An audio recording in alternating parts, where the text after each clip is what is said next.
క్రీడల్లో ఎంతో ప్రతిష్టాత్మకంగా భావించే ఖేల్ రత్న పురస్కారాలను కేంద్రం ప్రకటించింది. అలాగే అర్జున అవార్డును కూడా అనౌన్స్ చేసింది. పారిస్ ఒలింపిక్స్ లో పతకాల పంట పండించిన మను భాకర్ తో పాటు పలువురు క్రీడాకారులకు ఈ పురస్కారం వరించింది.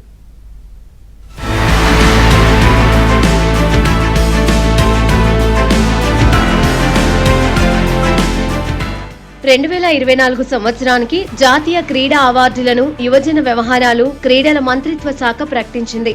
ప్యారిస్ ఒలింపిక్ విజేత మను భాకర్, చెస్ ప్రపంచ champion D Gukesh, hockey legend Harmanpreet Singh, para athlete Praveen కుమార్లకు దేశ అత్యున్నత క్రీడా పురస్కారం మేజర్ ధ్యాన్ చంద్ ఖేల్ రత్న అవార్డు వరించింది.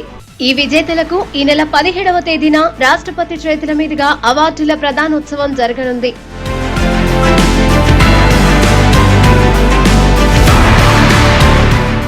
ఖేల్ రత్న సాధించిన ఆటగాళ్లు గొప్ప ఘనతలు సాధించడంతోనే ఈ అవార్డుకు ఎంపికయ్యారు.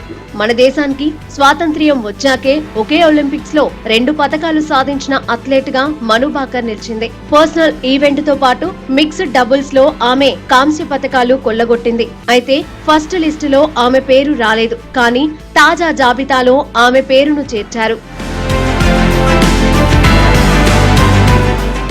వరల్డ్ చెస్ ఛాంపియన్షిప్ విజేతగా నిలిచి రికార్డు క్రియేట్ చేసిన గుకేష్ ను ఖేల్ రత్న వరించింది. ఒలింపిక్స్ లో హాకీలో వరుసగా సెకండ్ మెడల్ సాధించడంలో కీలక పాత్ర పోషించిన కెప్టెన్ హర్మన్ ప్రీత్ కూడా పురస్కారానికి ఎంపికయ్యాడు.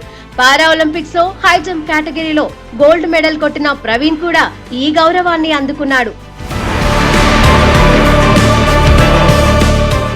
ఇక 32 మంది క్రీడాకారులకు అర్జున అవార్డులు ప్రకటించింది కేంద్రం. ఇందులో జ్యోతి ఎర్రాజీ, అన్ను రాణి, నీతు, స్వీటీ బురా, వంతిక అగర్వాల్ తదితరులు ఉన్నారు.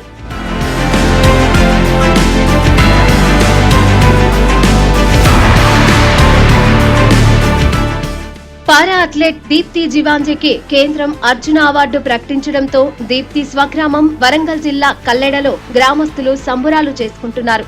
ఎన్నో అవమానాలు ఎదుర్కొని అంతర్జాతీయ స్థాయిలో రాణించి దేశానికే గర్వకారణంగా నిలిచిన దీప్తికి అర్జున అవార్డు రావడంతో సంతోషంగా ఉందన్నారు దీప్తి తల్లి ధనలక్ష్మి.